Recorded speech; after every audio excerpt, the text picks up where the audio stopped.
presidente dos Estados Unidos, Donald Trump, subiu mais uma vez à tribuna da Assembleia Geral da Organização das Nações Unidas em Nova York e, como sempre, transformou um evento formal e diplomático em um espetáculo político carregado de tensão, improviso e recados diretos.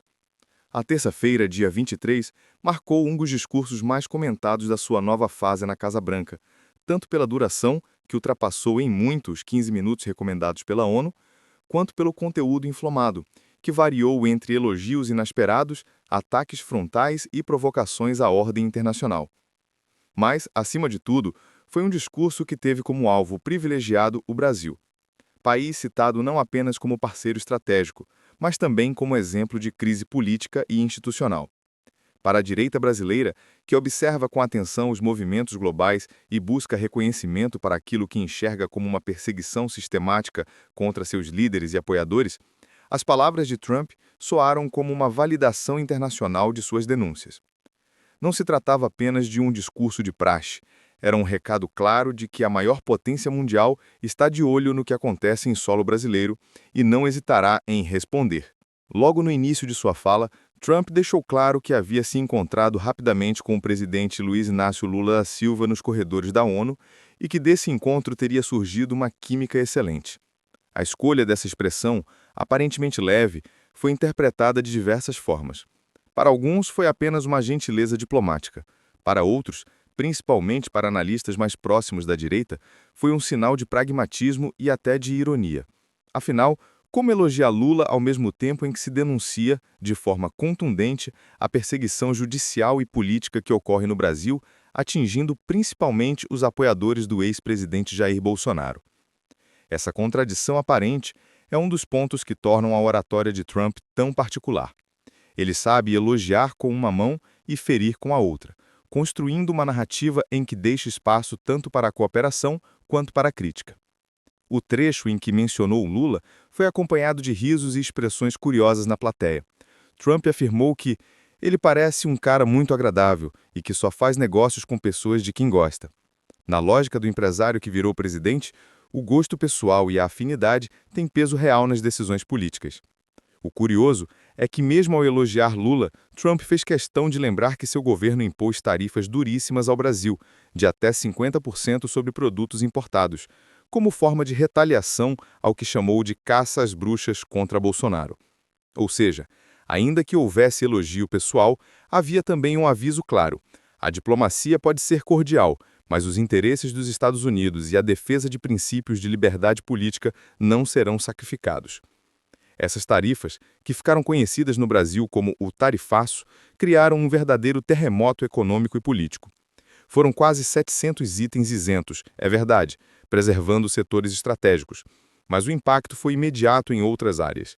Exportadores brasileiros sentiram o peso e o governo Lula foi obrigado a lidar com mais um problema em sua complexa equação interna. Para a direita brasileira, não tanto, o tarifaço representou um gesto simbólico. Ao justificar as tarifas como reação à perseguição contra Bolsonaro, Trump dava legitimidade internacional à narrativa de que o ex-presidente não foi alvo de um julgamento justo, mas de um processo político orquestrado para afastá-lo definitivamente da cena pública. Essa leitura, evidentemente rejeitada pelo governo e pela esquerda, ganhou fôlego entre aqueles que já denunciavam o ativismo judicial e a instrumentalização das instituições contra adversários ideológicos. Trump foi ainda mais incisivo ao acusar o judiciário brasileiro de praticar censura, repressão e perseguição contra críticos políticos. Embora não tenha citado nomes, o recado foi direto e compreendido por todos. Ele falava das decisões que atingiram influenciadores, parlamentares e cidadãos comuns ligados ao bolsonarismo, muitos dos quais sofreram bloqueio de contas, censuras em redes sociais e até prisões em contextos altamente questionados do ponto de vista das liberdades democráticas. Ao levar essa denúncia ao palco mais importante da diplomacia internacional, Trump deu visibilidade global a um problema que até então estava restrito ao debate interno brasileiro. Foi como se tivesse dito ao mundo: o Brasil, que se apresenta como democracia, está perseguindo sua oposição e limitando a liberdade de expressão. Para a direita, foi música para os ouvidos. Para a esquerda e para o governo, uma ingerência indesejada e incômoda. Ao mesmo tempo em que expunha suas críticas ao Brasil, Trump mantinha a postura que sempre teve em relação à ONU. Criticou a instituição duramente, acusando-a de ineficiente e de criar mais problemas do que soluções. Disse que a ONU não está nem perto do seu potencial e que, em vez de resolver conflitos, frequentemente acaba por agravá-los. Citou como um exemplo a questão migratória, que classificou como uma crise criada e alimentada por decisões equivocadas das próprias Nações Unidas. Para a plateia, nada de novo. Trump já havia adotado esse tom em mandatos anteriores. Mas para a direita global, que enxerga com desconfiança organismos multilaterais, vistos como burocráticos e distantes da realidade dos povos, suas palavras soaram novamente como um manifesto de independência e soberania. Além das críticas à ONU, Trump atacou diretamente a China e a Rússia, dois rivais tradicionais da política externa americana. Acusou Pequim de ser responsável pela criação do coronavírus e voltou a desprezar as mudanças climáticas, chamando energias renováveis de piada e afirmando que previsões sobre aquecimento global são feitas por pessoas estúpidas. Para a Rússia, o recado foi contra a tentativa de controlar o mercado de petróleo e gás. Essas declarações, longe de serem apenas provocações, alinham-se ao discurso que Trump sempre sustentou, de que os Estados Unidos devem se colocar como liderança incontestável, sem se submeter a consensos frágeis e sem alimentar inimigos com concessões ingênuas. Curiosamente, o único momento em que foi aplaudido de forma significativa aconteceu quando pediu um cessar-fogo em Gaza. Essa reação evidencia a dificuldade da comunidade internacional em aplaudir a retórica trumpista, mas também mostra que, mesmo seus adversários, reconhecem quando há espaço para convergência humanitária. Ainda assim, Trump não deixou de criticar países que recentemente reconheceram o Estado palestino, afirmando que tal gesto representaria uma recompensa ao Hamas. Mais uma vez, alinhou-se com a ala conservadora global, que enxerga o reconhecimento palestino como um enfraquecimento da luta contra o terrorismo. Esse estilo, de misturar ataques duros com momentos de aparente cordialidade, é a marca de Trump. No caso específico do Brasil, o contraste entre criticar a perseguição judicial e elogiar Lula como um cara muito agradável pode parecer incoerente. No entanto, analisado sobre a ótica de sua estratégia política, faz sentido. Ao mesmo tempo em que envia um recado claro contra a censura e a repressão, Trump abre espaço para que Lula se aproxime e renegocie os termos da relação bilateral. Trata-se de um jogo em que nenhum movimento é totalmente definitivo, mas cada palavra é cuidadosamente escolhida para aumentar o poder de barganha.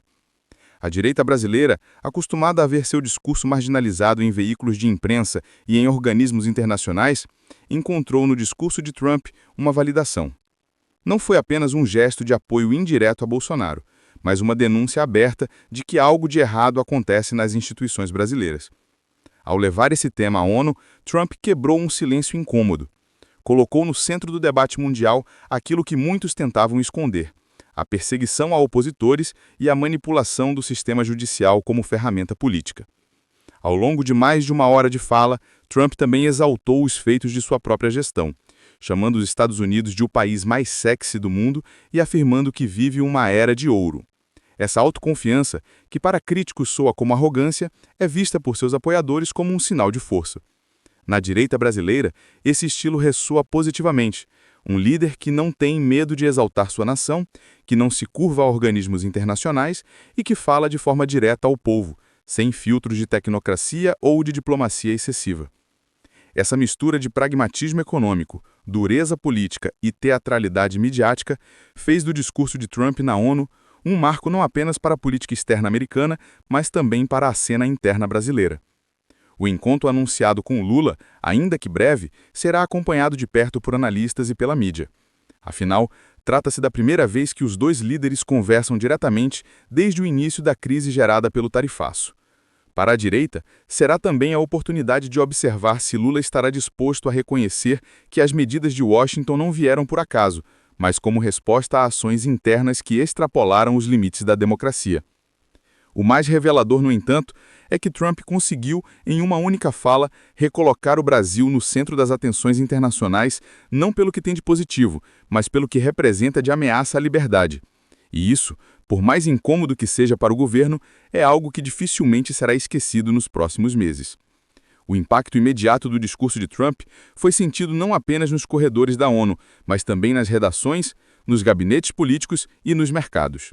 O simples fato do presidente norte-americano citar o Brasil de forma tão direta e relacionar suas críticas ao judiciário brasileiro a questões de liberdade de expressão colocou o país em uma posição delicada.